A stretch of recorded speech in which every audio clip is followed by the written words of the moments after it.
YouTube, what's going on? Kyle again from ePoolSupply. Today we are back for some quick fix videos for you guys on Zodiac's TR2D suction side pool cleaner. So stay tuned, we're going to show you guys how to tear this thing apart from the outside in.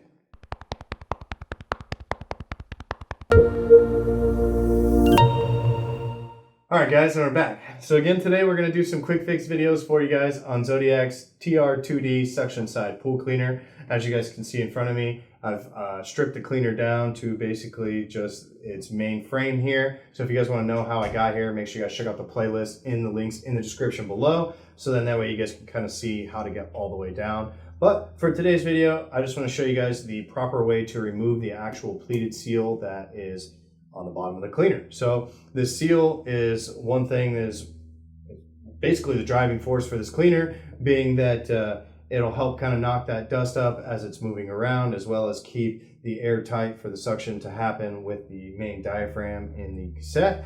So there is a little trick on how to get it out.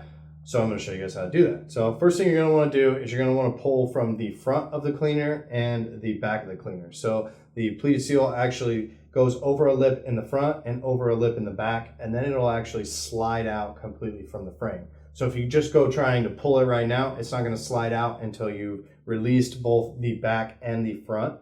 So really simple. Again, this is just rubber, so get a good grip on it and just kind of pull it out. The back has a two-prong clip, so that's how you know which way is the back. And the front has a full kind of circle piece here with its built-in foot pad that you guys can see that will go around the front frame of the cleaner. So go ahead and remove that. So then that way that's loose.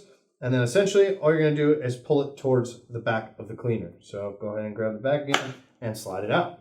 So you guys can see it has a frame, an actual area here on the frame for those pieces to slide into. Here's that front lip that I was talking about that you want to make sure you get the pleated seal off of, as well as the rear clip. So then that way it'll just slide right out of those pieces. So this is a brand new pleated seal, so it's a little bit more difficult to put back on. But again, you're just going to follow the same directions. You're going to go making sure that the Zodiac logo that's on the pleated seal will be towards the front, as well as your TR2D logo. So you're going to go ahead and make sure that you kind of just pull it on so that that gets tight. In doing so, making sure that you're lining up that back part of the pleated seal to grab the other part of the frame. So again, you're going to want to make sure you get a good grip on the front part of this. And then essentially, it's just about a pulling game on locking in this front part of the pleated seal. So it can get a little frustrating, especially when they're brand new. This is a brand new frame. Everything about this is new, so there's no wear and tear. So it is a little bit more difficult. But again, all you're going to do is just try to grab a handful of this and keep pulling until you can get that lip around the edge of that frame. So really simple. Once you guys get it on there, it'll lock in, and then this thing won't be coming off in the water, similar to some of the other pleated seal cleaners. So really appreciate you guys watching. Make sure you guys check out the links in the description below. Hit that like button. Be sure to subscribe. We're going to have some more videos coming your way on other cleaners out there in the market. So until then, I'm Kyle from ePoolSupply, and we'll see you next time.